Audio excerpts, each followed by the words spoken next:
नमस्कार साथियों, आप सभी का स्वागत है हमारे YouTube channel the knowledge plaza में।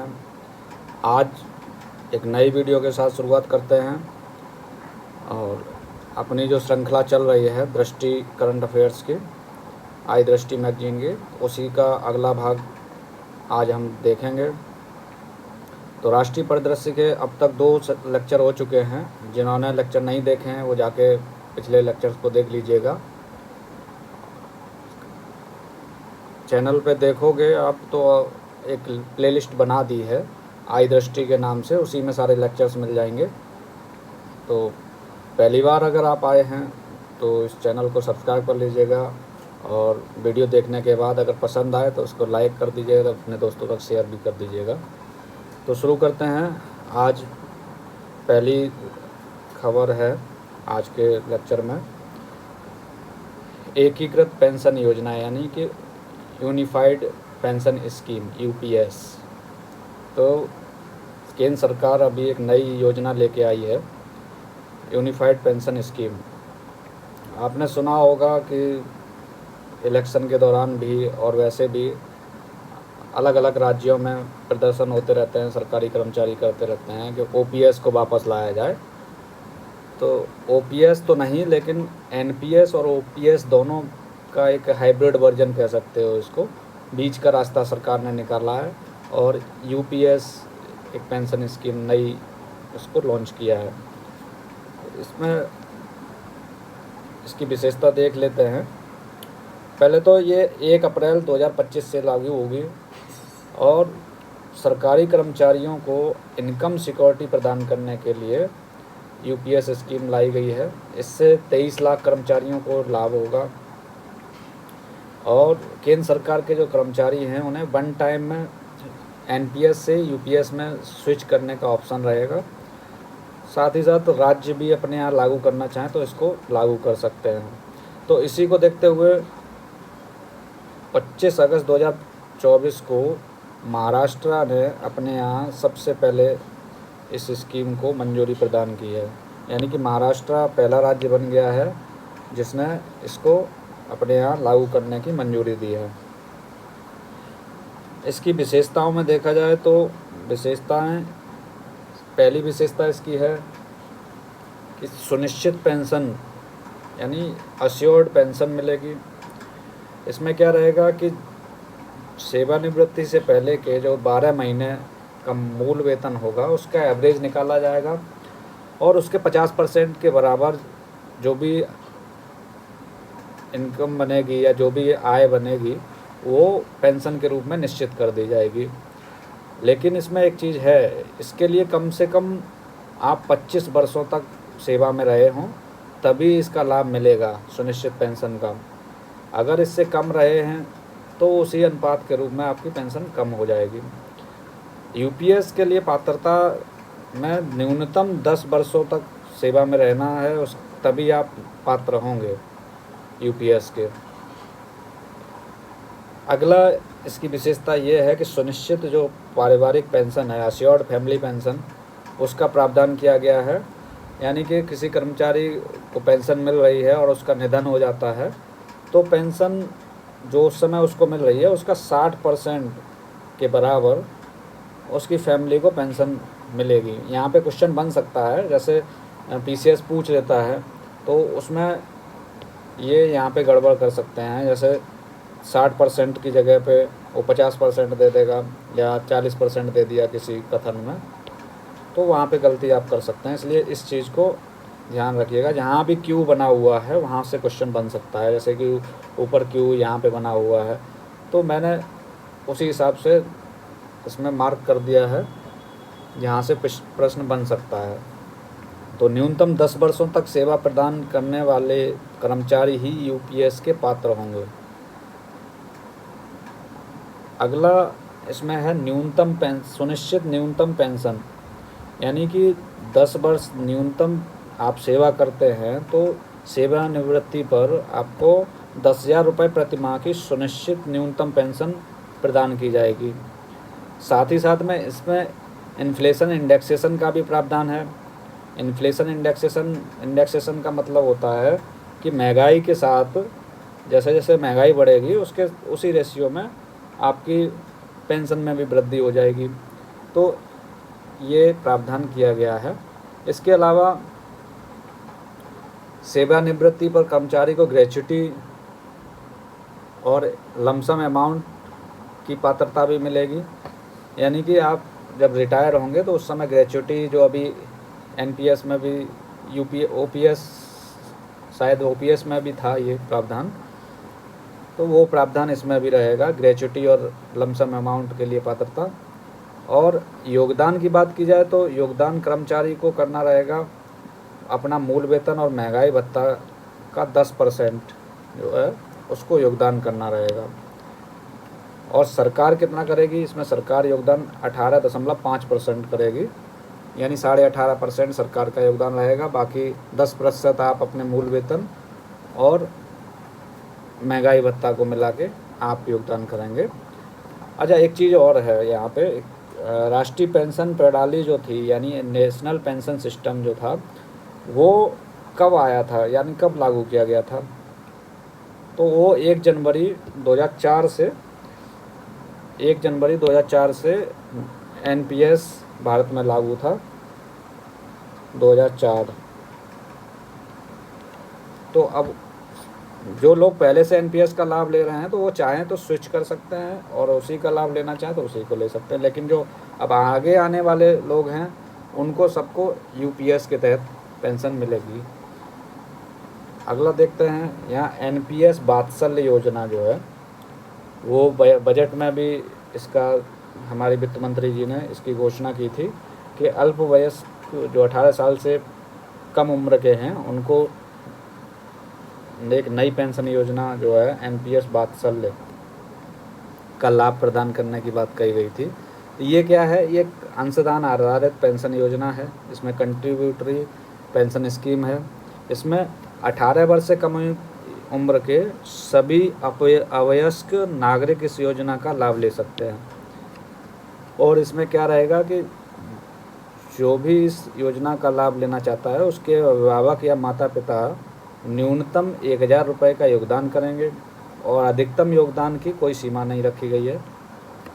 बच्चे के वयस्क होने पर इस योजना को सहज रूप से एक सामान्य एनपीएस खाते में बदला जा सकता है और इसकी अभी बजट में इसकी घोषणा की गई थी, लेकिन 18 सितंबर 2024 को वित्त मंत्री जी ने नई दिल्ली में इसका एनपीएस वात्सल्य को लॉन्च भी कर दिया। तो यहाँ पे देखा जाए तो ये यूनिफाइड पेंशन स्कीम से प्रश्न बन सकता है इनके विशेषताओं को लेके कि सुनिश्चित पेंशन योजना मतलब सुनिश्चित पेंशन का प्रावधान है और इसमें 12 महीने के एवरेज वेतन का जो रहेगा 50% मिलेगा। इसमें दूसरा पॉइंट ये है, इसमें 60% जो है निधन से पहले जो पेंशन प्राप्त कर रहे थे उसके बाद उसी का एवरेज निकाल के उसके 60% मिल जाएगी परिवार को। और 10 साल अगर आपने सेवा की है तो न्यूनतम 10,000 रुपया प्रतिमास जो पेंशन है उसका प्रावधान है। आगे देख लेते हैं। अच्छा, ये एनपीएस वात्सल्य योजना जो है इसको पीएफआरडीए रेगुलेट करेगा, यानी पेंशन स्कीम जितनी भी रहती हैं देश में उनको सभी को पीएफआरडीए रेगुलेट करता है। जैसे कि बैंकों को आरबीआई रेगुलेट करता है, उसी तरह से पेंशन स्कीम्स को पीएफआरडीए कब बना था देश में, तो ये 2003 में इसको गठित किया गया और इसका हेडक्वार्टर कहाँ है, ये न्यू दिल्ली में है। न्यू दिल्ली में इसका हेडक्वार्टर है। इसके चेयरमैन अभी कौन है, तो दीपक मोहंती जी हैं। दीपक मोहंती इसके चेयरमैन हैं। आगे देखते हैं NIRF इंडिया रैंकिंग।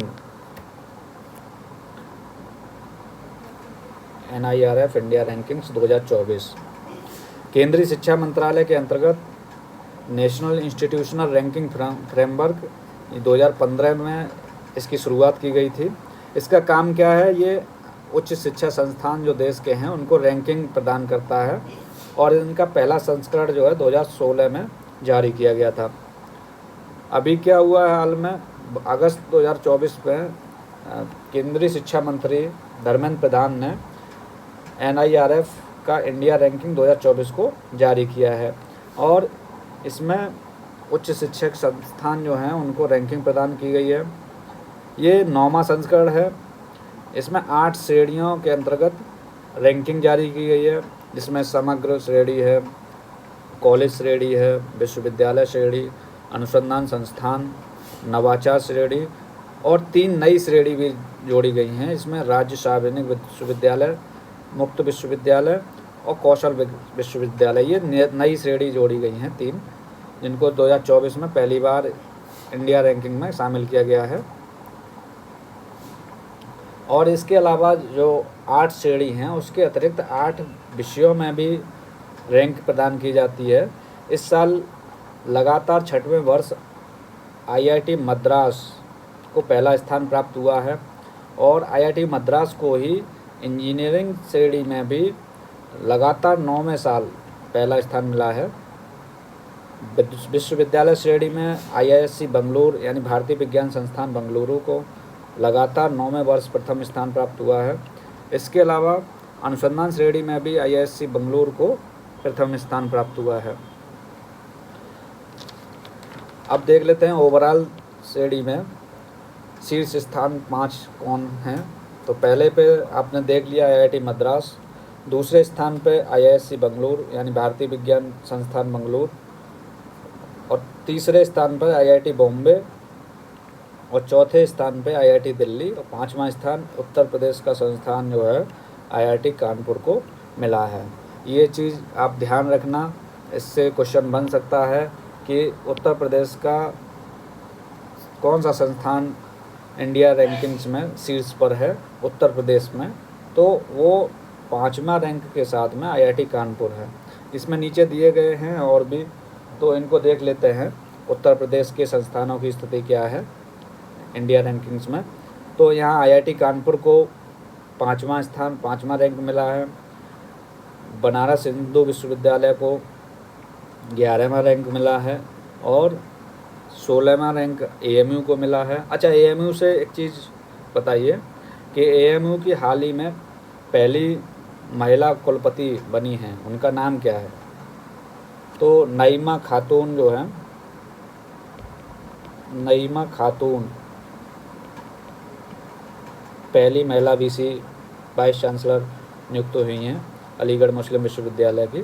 तो ये अलीगढ़ AMU का स्थापना कब हुआ था? तो 1875 में सर सैयद अहमद खान ने मोमडन एंग्लो ओरिएंटल कॉलेज के रूप में इसकी स्थापना की थी, जिसको 1920 में AMU बना दिया गया। AMU के रूप में पुनर्नाम दे दिया गया इसका एंग्लो ओरिएंटल कॉलेज से। अच्छा, BHU की स्थापना कब हुई? तो BHU की स्थापना मदन मोहन मौलवी जी ने 1916 में की थी। अच्छा, जब इससे जुड़ा हुआ एक और सवाल बनता है कि गांधी जी जो थे उन्होंने पहली बार सार्वजनिक मीटिंग कहाँ अटेंड की थी? ऐसे एक सार्वजनिक बहुत बड़ी सभा वो कहाँ अटेंड की थी? तो उन्होंने जब 1916 में BHU का उद्घाटन हुआ था, उस दौरान भाषण दिया था पहली बार किसी सार्वजनिक मंच से। तो गांधी जी ने पहली बार सार्वजनिक मंच से BHU के उद्घाटन के दौरान भाषण दिया था। तो ये क्वेश्चन भी बन के आया है। आगे देखते हैं, इसमें और भी हैं। BHU IIT को 30वां रैंक प्राप्त हुआ है। इतना ज़्यादा नहीं, लेकिन शुरू के 3 जो हैं देख लीजिएगा, यहाँ से प्रश्न बन सकता है। इसके अलावा अलग अलग श्रेणियों में किसको शीर्ष स्थान मिला है ये देख लीजिएगा। जैसे विश्वविद्यालय श्रेणी में IISc बेंगलुरु को, कॉलेज श्रेणी में Hindu college Delhi, research institution श्रेणी में भारतीय विज्ञान संस्थान बेंगलुरु, नवाचार श्रेणी में IIT बॉम्बे। अच्छा, इनको ज़रूर देख लीजिएगा। मुक्त विश्वविद्यालय श्रेणी में IGNOU को मिला है पहला स्थान। ये नई श्रेणी बनाई गई है, तो हो सकता है यहाँ से कुछ बन जाए सवाल, वैसे संभावना कम है, लेकिन आप देख लीजिएगा। कौशल विश्वविद्यालय श्रेणी में symbiosis skill and professional university Pune में स्थित है, इसको मिला है। और राज्य सार्वजनिक विश्वविद्यालय श्रेणी में चेन्नई तमिलनाडु के अन्ना विश्वविद्यालय को शीर्ष स्थान प्राप्त हुआ है। इसके अलावा ये सब्जेक्ट की रैंकिंग भी है, इसको सिर्फ पढ़ लीजिएगा। जैसे इंजीनियरिंग में IIT मद्रास को, प्रबंधन में IIM अहमदाबाद, फार्मेसी में जामिया हमदर्द, चिकित्सा में एम्स दिल्ली को मिला है, अक्सर इसी को मिलता है। और दंत चिकित्सा में Savita institute of medical and technical sciences Tamil Nadu, विधि में यानी लॉ में national law school of India university Bengaluru को, वास्तुकला एवं नियोजन में IIT रुड़की को, कृषि एवं संबद्ध क्षेत्र में ICAR यानी कि भारतीय कृषि अनुसंधान संस्थान नई दिल्ली को मिला है। ये देख लीजिएगा, एक बार पढ़ लीजिएगा। आगे बढ़ते हैं। उत्तराखंड सकल पर्यावरण उत्पाद सूचकांक यानी कि GEP, ग्रॉस एनवायरनमेंट प्रोडक्ट। पहले तो यही समझ लीजिएगा, जैसे GDP रहती है तो उसमें आर्थिक प्रदर्शन देखा जाता है किसी देश का या किसी राज्य का क्या है, तो इसी तरह से इसमें पर्यावरणीय स्थिति को आकलन करने के लिए GEP का प्रावधान किया गया है। इसमें मानवीय हस्तक्षेपों के कारण जो पारिस्थितिक विकास का मूल्यांकन करने के लिए इसको डिजाइन किया गया है। इसमें 4 स्तंभ हैं, जैसे वायु, जल, मृदा, वन। इनकी स्थिति को देखते हैं कि अगर इनमें सुधार हो रहा है, इनकी गुणवत्ता में बढ़ोतरी हो रही है, तब तो GEP सूचकांक में वृद्धि देखने को मिलती है। और इससे पता चलता है कि उस पर्टिकुलर क्षेत्र में पर्यावरण के अनुकूल विकास किया जा रहा है, यानी कि विकास हो रहा है उसके बावजूद भी पर्यावरण वहाँ स्थिर है। और अगर इसमें नेगेटिविटी देखने को मिलती है, यानी नकारात्मक स्थिति देखने को मिलती है, तो सूचकांक में गिरावट आती है। हाल ही में क्या हुआ, ये चर्चा में क्यों है, तो उत्तराखंड जो है देश का पहला राज्य बन गया है जिसने अपने यहाँ सकल पर्यावरण उत्पाद सूचकांक को लॉन्च किया है। वहाँ के मुख्यमंत्री पुष्कर सिंह धामी ने, ये देश का पहला राज्य है उत्तराखंड जिसने इस तरह का कोई इनिशिएटिव या सूचकांक लॉन्च किया है GEP। तो इसका उद्देश्य क्या है, इसको लॉन्च क्यों किया गया है, तो इकोलॉजी को इकोनॉमी से जोड़ने के लिए, यानी पारिस्थितिकी को अर्थव्यवस्था से जोड़ना इसका उद्देश्य है। और इसमें भी 4 वही मुख्य घटक, जल, वायु और मृदा तथा वन की स्थिति को देखा जाएगा। तो इसके क्रियान्वयन के लिए एक प्रकोष्ठ भी बनाया जाएगा। तो ये है। आगे बढ़ते हैं। GEP सूचकांक यह निर्धारित करेगा कि राज्य में विकास परक योजनाओं के साथ साथ जल, मृदा, वायु और वन में क्या परिवर्तन आए हैं। इससे क्या रहेगा कि इन परिणामों के विश्लेषण से भविष्य में पर्यावरण संरक्षण के क्षेत्र में लक्ष्य आधारित निर्धारित करने में मदद मिलेगी।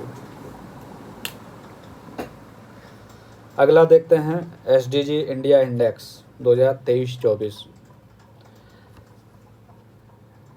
SDG इंडिया इंडेक्स का ये 4था संस्करण है, जारी किया गया 2023-24 में। तो इसकी शुरुआत कहाँ से हुई, तो पहला इसका प्रकाशन जो हुआ था 2018 में पहला इंडेक्स प्रकाशित किया गया था। ये नीति आयोग की पहल है जो UN इंडिया और UNDP इंडिया की साझेदारी के साथ में इसको जारी करता है। तो इसका उद्देश्य क्या है कि SDG को प्राप्त करने की दिशा में भारतीय राज्यों और केंद्र शासित प्रदेश की रैंकिंग तैयार करना। और ये रैंकिंग इसलिए तैयार करता है क्योंकि इससे राज्यों के बीच में स्वस्थ प्रतिस्पर्धा बढ़ेगी और सेक्टोरल गैप्स की पहचान होगी, जिससे कि जहाँ पे कमी है वहाँ पे अधिक ध्यान केंद्रित किया जा सके। तो अभी 12 जुलाई 2024 को नीति आयोग ने SDG इंडिया इंडेक्स जारी किया, इसका 4था संस्करण जारी किया। अच्छा, इसको नीति आयोग के उपाध्यक्ष सुमन बेरी द्वारा जारी किया गया। अच्छा, नीति आयोग के उपाध्यक्ष सुमन बेरी जी हैं। अच्छा, नीति आयोग के CEO कौन हैं अभी, ये बताइए। अभी इनका बदलाव हुआ था। तो नीति आयोग के वर्तमान CEO BVR सुब्रमण्यम जी हैं। BVR सुब्रमण्यम,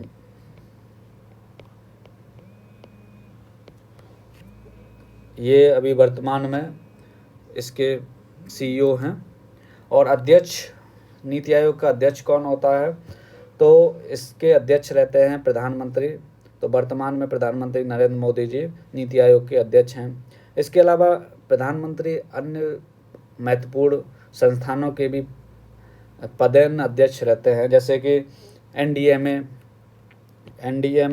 यानी नेशनल डिजास्टर मैनेजमेंट अथॉरिटी, इसके भी पदेन अध्यक्ष PM रहते हैं। इसके अलावा national board for wild life, इसके अध्यक्ष भी PM ही रहते हैं। ऐसे ही उस न्यूक्लियर एनर्जी संबंधित बहुत सारे संस्थान हैं, न्यूक्लियर एनर्जी संबंधित या न्यूक्लियर सिक्योरिटी संबंधित, तो उसके भी संस्थान, उसके भी अध्यक्ष वो है, उसके प्रधानमंत्री जी हैं। तो इसमें देखते हैं SDG इंडिया इंडेक्स जो चौथा संस्करण है, उसमें 16 SDG लक्ष्यों पे गोलवार इनकी स्कोर की गणना की गई। और इसमें एक कंपोजिट स्कोर सभी राज्यों का जोड़ के बनाया गया। तो इसमें कंपोजिट स्कोर भारत का कितना है? तो इस बार 71 जो है दर्ज किया गया है। 71 भारत का कंपोजिट स्कोर रहा। ये क्वेश्चन बन सकता है यहाँ से। इसके अलावा यहाँ पे 0 से 100 की रेंज में स्कोर रहता है। और 4 श्रेणियाँ शामिल के हैं SDG इंडिया इंडेक्स में, जैसे आकांक्षी, प्रदर्शनकर्ता, अग्रणी, फ्रंट रनर और लक्ष्य प्राप्तकर्ता, अचीवर। तो अभी की स्थिति ये है कि SDG इंडिया इंडेक्स के अनुसार कोई भी राज्य या केंद्र शासित प्रदेश आकांक्षी वाली कैटेगरी में, एस्पिरेंट कैटेगरी में नहीं है, और कोई भी राज्य अचीवर अभी तक नहीं बना है। तो यानी कि 4 राज्य इसमें परफॉर्मर में हैं, बाकी 32 राज्य या केंद्र शासित प्रदेश फ्रंट रनर की कैटेगरी में शामिल हैं। तो यहाँ पे एक इम्पोर्टेंट पॉइंट है कि वर्ष 2020-21 से 2022-23-24 के मध्य देश में SDG 1 जो कि नो पॉवर्टी यानी गरीबी उन्मूलन, और SDG 8 decent work and economic development यानी सभ्य कार्य और आर्थिक विकास, तथा SDG 13 जो क्लाइमेट एक्शन से संबंधित है, इनमें अगर महत्वपूर्ण प्रगति देखी गई है, जिसमें फ्रंट रनर की कैटेगरी में आ गया है भारत। यानी कि 3 SDG कौन से SDG SDG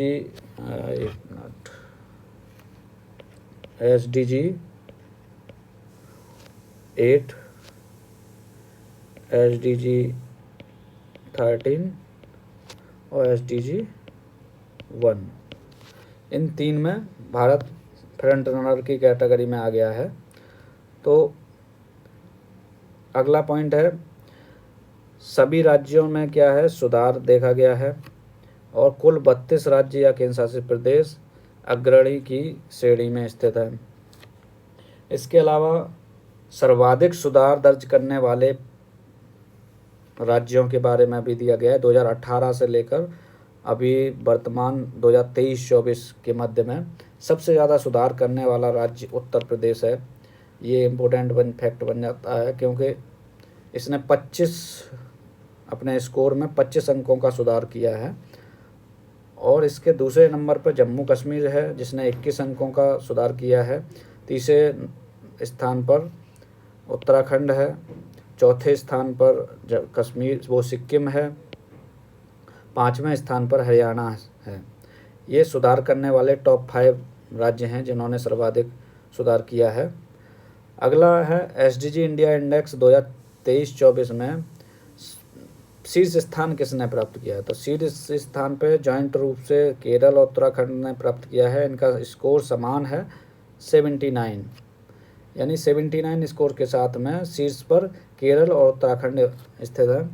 जबकि केंद्र शासित प्रदेशों के मामले में देखा जाए तो चंडीगढ़ शीर्ष स्थान पर है, जिसका स्कोर है 77। और इसमें राज्यों में अंतिम पायदान पर बिहार है, और यहाँ पे लद्दाख अंतिम स्थान पर है। जैसे इसमें नीचे दिया होगा, बिहार 28वें रैंक पर है, जो परफॉर्मर की श्रेणी में है 57 इसका स्कोर है। ये भी बीपीएससी वाले ध्यान रख सकते हैं क्योंकि अंतिम स्थान पे है बिहार, तो पूछ सकता है। इसके अतिरिक्त झारखंड भी 27वें पे है, 25वें पे नागालैंड, मेघालय, इनको देख लीजिएगा। इम्पोर्टेंट जहाँ पे मैंने क्यू बना दिया है वो मुझे ज़्यादा इम्पोर्टेंट लगे। और ये उत्तर प्रदेश को देखा जाए तो उत्तर प्रदेश 18वें स्थान पर है। इसके साथ 3 राज्य और भी शेयर करते हैं इसी स्थान को। इसमें राजस्थान, मध्य प्रदेश और छत्तीसगढ़, इनका स्कोर जो है 67 है। तो इनको याद करने के लिए आप देख लीजिएगा, यूपी से बॉर्डर शेयर करने वाले राज्य जो है, एमपी भी बॉर्डर शेयर कर रहा है, राजस्थान भी बॉर्डर शेयर कर रहा है और छत्तीसगढ़ भी यूपी से बॉर्डर शेयर करता है। तो इसके अतिरिक्त आप देख रहे होंगे पहले स्थान पर उत्तराखंड है, ये भी यूपी से बॉर्डर शेयर करता है। हालांकि केरल तो साउथ का राज्य है, लेकिन याद करने के लिए मैंने बताया आपको, अगर चाहो तो ऐसे याद रख सकते हो। और अंतिम स्थान प्राप्त करने वाला बिहार भी यूपी से बॉर्डर शेयर करता है, तो चाहो तो ऐसे याद करने के लिए आप रख सकते हो इसको। अब देख लेते हैं आगे। लद्दाख का बताया स्कोर 65 है, जो केंद्र शासित प्रदेशों में सबसे अंतिम पायदान पर है। आकांक्षी राज्यों में देखा जाए तो कोई भी राज्य शामिल नहीं है। और परफॉर्मर श्रेणी में 4 राज्य नागालैंड, मेघालय, झारखंड, बिहार शामिल है। बस पढ़ लीजिएगा, लेकिन अंतिम पायदान पे जो बिहार है उसको याद रखिएगा। 32 राज्य हैं, इसमें उत्तर प्रदेश भी शामिल है यहाँ, ये अग्रणी श्रेणी में। और अचीवर्स में कोई भी राज्य अभी स्थान नहीं बना पाया है। केंद्र शासित प्रदेश, सारे के सारे केंद्र शासित प्रदेश फ्रंट रनर कैटेगरी में शामिल हैं। 8 केंद्र शासित प्रदेश हैं, 8 के 8 इसमें फ्रंट रनर कैटेगरी में शामिल हैं। इसके अतिरिक्त यहाँ देख लीजिएगा 16 एसडीजी दिए गए हैं।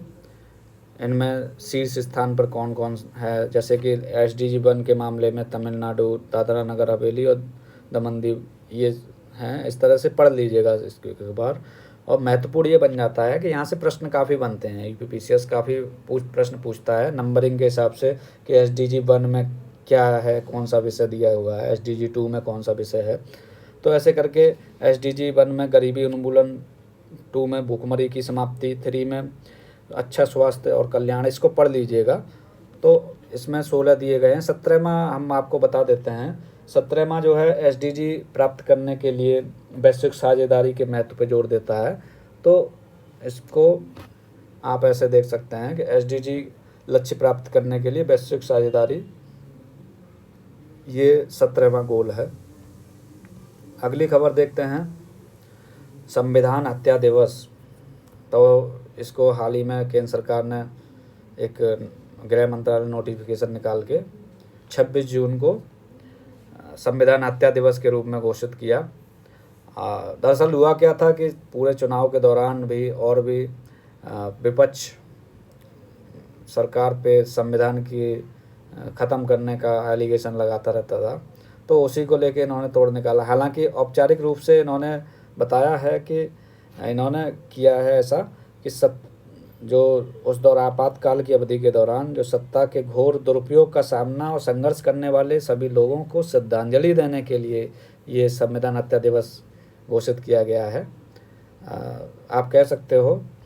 बाकी इससे विपक्ष पे भी काफ़ी इससे प्रभाव पड़ेगा कि हाँ भाई संविधान का समाप्ति की आप बात करते हो, तो उसके जवाब में एक तरह से कह सकते हो। तो आपातकाल का प्रावधान भारतीय संविधान में भाग 18 में है, जिसमें आर्टिकल 352 से आर्टिकल 360 तक इसका प्रावधान किया गया है। जैसे युद्ध, बाहरी आक्रमण, आंतरिक गड़बड़ी या सशस्त्र विद्रोह और वित्तीय संकट के रूप में संपूर्ण भारत या उसके किसी भाग में इमरजेंसी लगाई जा सकती है।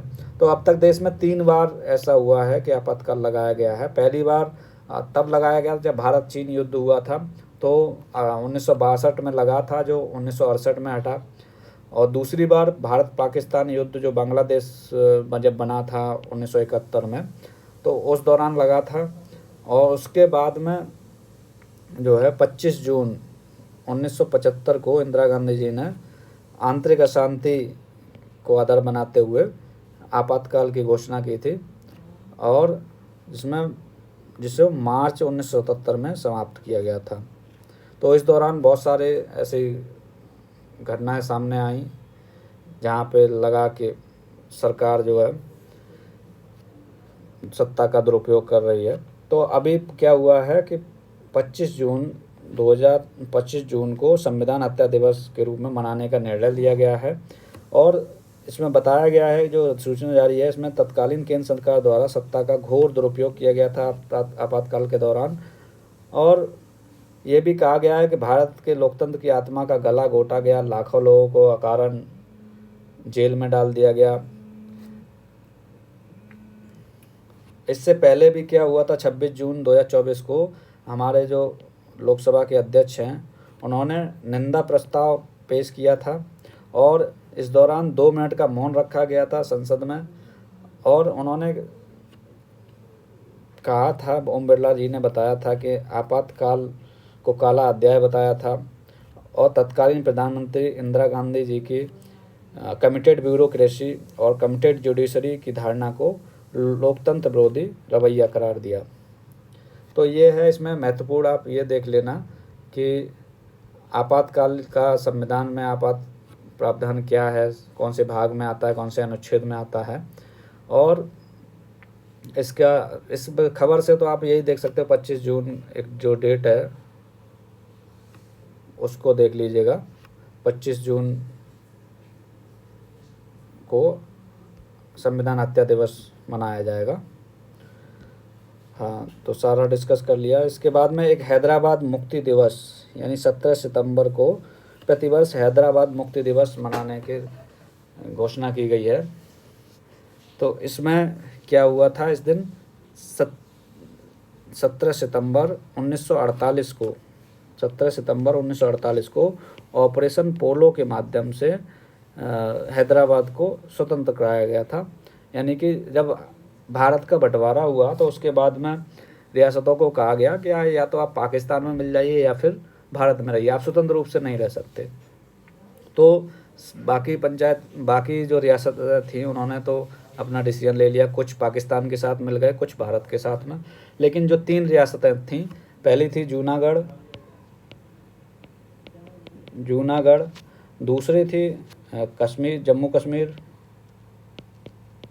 कश्मीर, और तीसरी रियासत थी हैदराबाद। तो ये स्वतंत्र रहना चाह रही थी हैदराबाद। तो इसमें क्या हुआ कि जूनागढ़ में तो जनमत संग्रह द्वारा उसको जोड़ लिया गया, वहाँ जनमत संग्रह कराया गया, और वहाँ के लोगों ने भारत में शामिल होने की अपनी इच्छा जाहिर की। तो दूसरा जो है जम्मू कश्मीर वाला था, तो उसको वहाँ के राजा हरि सिंह थे, उन्होंने विलय पत्र पर हस्ताक्षर किए, तो उससे शामिल हो गया। हैदराबाद के मामले में वहाँ का निज़ाम किसी भी तरीके से मानने को तैयार नहीं थे, तो फिर वहाँ पुलिस कार्रवाई की गई और ऑपरेशन पोलो चलाया गया। तो पुलिस कार्रवाई के माध्यम से हैदराबाद को भारत में शामिल किया गया। ये इसके जुड़ी हुई खबर थी। अगला देखते हैं, वैश्विक इंडिया एआई शिखर सम्मेलन 2024। तो ये क्या हुआ कि दिल्ली के भारत मंडपम में वैश्विक इंडिया एआई शिखर सम्मेलन का आयोजन हुआ। इसको केंद्र सरकार के मंत्रालय, केंद्रीय इलेक्ट्रॉनिकी और सूचना प्रौद्योगिकी मंत्रालय द्वारा इसका आयोजन किया गया। इसका उद्घाटन अश्विनी वैष्णव जी ने किया था, जो केंद्रीय मंत्री हैं। और यहाँ इंडिया एआई मिशन के जो 7 स्तंभ हैं, इंडिया एआई मिशन क्या है, तो ये एक एआई इकोसिस्टम को प्रमोट करने के लिए भारत सरकार का एक मिशन है।